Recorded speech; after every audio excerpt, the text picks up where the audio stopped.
Alright. Okay, so it's been a long time coming. This project took about, I want to say, a whole month. This is my broken sword and launcher Ailestrike, but now minus the sword. I was going for the Vidar colors for this one. I wasn't sure if it was gonna work, but you know, it turned out pretty good. I elected not to use the sword, which is this right here, for this project. I'll probably just use this for somebody else, because I got one maybe two kits that I could fix, but definitely one more kit that I could fix. But I probably won't do that anytime soon because I want to build a kit. It's been about over a month since I built the new kit and I'm getting antsy. Let me just go through what I use to paint this kit. So first of all, what kind of airbrush I use. This is what I use right here. It is the Go Cheer portable air compressor that I bought from Amazon. This is the air compressor right here. So the problem with this air compressor is it is not that good compared to one of those fancy $150 to $200 ones. It clogs up pretty quick, but it can get the job done. I mean, it's just gonna take you quite a long time to do your painting because it clogs up often. Okay, that's what I used. So to get these colors, this is actually part of the gun. The launcher is a gunmetal and black and then I hand painted the. Let me rotate this thing here. And then I hand painted the copper parts. I'm just gonna use the sword. You know what? Let's be traditional right here. Just gonna use the Sinanju beam. So the copper, I hand painted all those stuff right there, and the legs and the armor and the head, that's not really black. I know it looks pretty dark right here, but this is actually a combination of blue and black, and it turned out very dark right there. Okay, the Gatling gun, same thing, black and gunmetal with a couple of copper hand painting. I also used my paint pens that I bought from Hobby Lobby right here. You can get this at a local hobby store. Get it. It's a godsend in my opinion when it comes to detailing your Gunpla. Right here, right? So this is the semi-gloss black right here. One paint. That's one of the paints, and a tester's copper. Boom, right there. The and then the gray parts. This is a dark gray acrylics right here from Moto Masters, and I use that for the backpack, which is right here. I'll eventually attach this in, but the gray parts are right there. You know what I'm saying? And this is, by the way, the IWSP backpack. I got 3 broken Ailestrike Gundams, and one of them is the IWSP ones. Okay, and I kind of slightly modified it. I added another wing on it. This part right here does not belong, and this thing right here is supposed to be on the side, but since I'm missing a lot of parts, I had to just glue this in right here at the top, right there. This part glued in right there, and then this thing I glued in onto the side.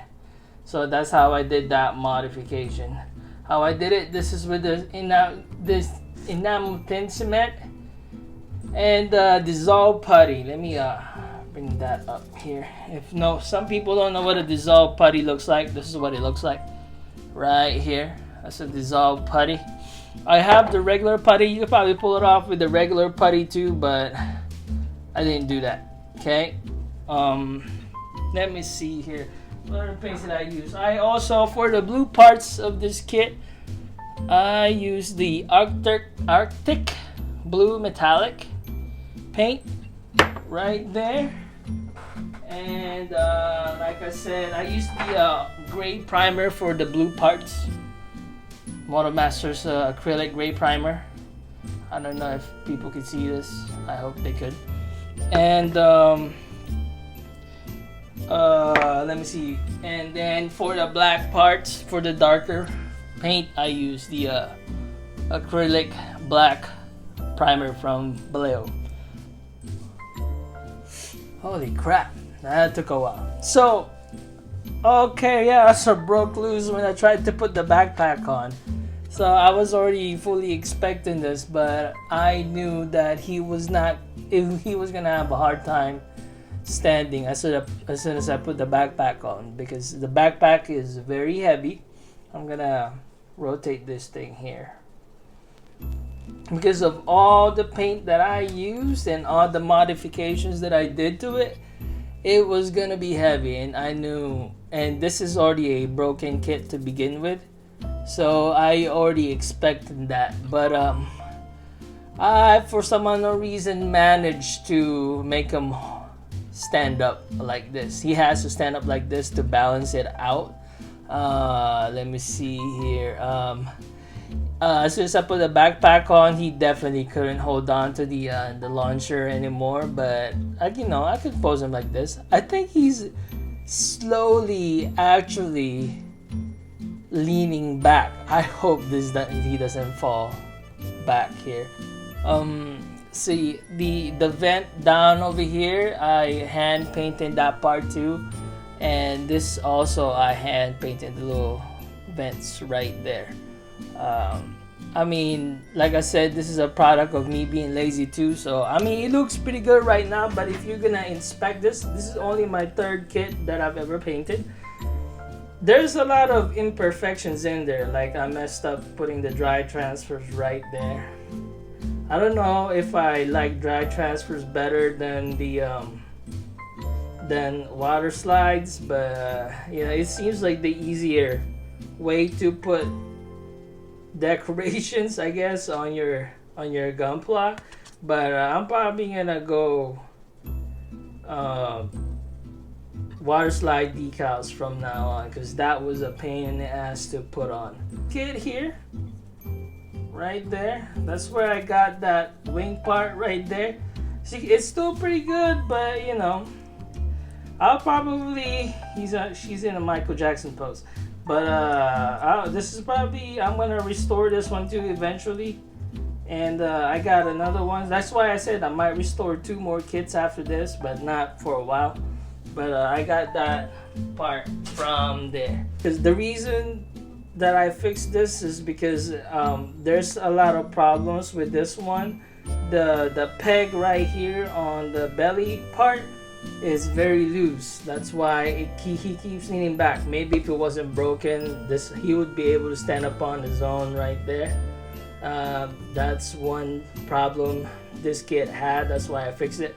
Also, it's hard to see it right now, but I don't know if, from what I've seen, like the new versions of Ailestrike has this parts right here on the leg, the little covering right there, is it's less brittle on the new ones, because this one broke right here, the little part right there, and that's hard. I had to glue that in. So if you really look in there, or if somebody were to look into this kit to see any kinds of problems with it, that would be one big problem you'll see.